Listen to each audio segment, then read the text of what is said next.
Welcome to New Hampshire's Business. I'm Fred Coker. Take a look at this graph and where the line goes. This is a labor force participation rate in New Hampshire. New Hampshire number of residents participating in the state's labor force remains well below pre-pandemic levels, which is affecting employment in manufacturing, tourism, retail, and government.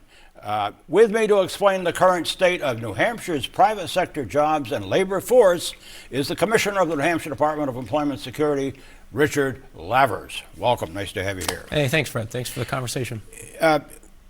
What's your description of the labor force in New Hampshire, of jobs in New Hampshire right now as we go into 2026? It's really been a low hire type of low fire type of environment. You know, we're seeing those job gains that were so robust coming out of the pandemic, where New Hampshire was really the jobs engine for the Northeast and continues to be that jobs engine. But we're seeing that leveling off, but we're not seeing any sort of concerning increase in the number of layoffs or the number of unemployment claims. So really a low hire, low fire type of environment. Right. Here's a graph. Here's a change of employment graph, and let's take a look at that. You can see there's a decline, if you're looking at it closely, is a decline in accommodation, food services, leisure, hospitality, manufacturing, some of our biggest industries, and retail. And then growing is health services, administrative services, and real estate and leasing, all growing.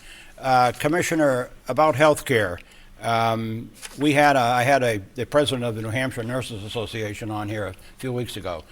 Nurses shortage across the state. I had the president of a health diagnostics company in Merrimack on. They're looking for engineers. So it shows the health industry growing, but there are shortages within it. Yeah, there certainly are. And you look within the healthcare sector, probably the most important employment sector in New Hampshire. The biggest occupational group is also the occupation that's in highest demand in the state, which is your registered nurses. Yep.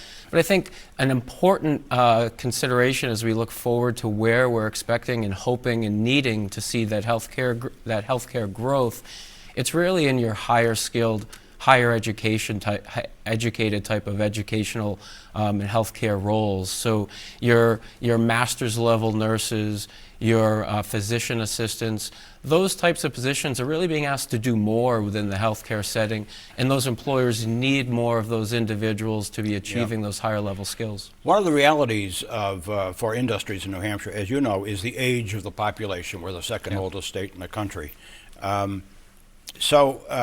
Here is a population by age graph. Let's put it up on the screen, and you can see that yellow line. That's ages 55 to 64, individuals getting close to retirement. Commissioner, that's the question. Do we have enough younger adults to fill those that are eventually going to retire soon?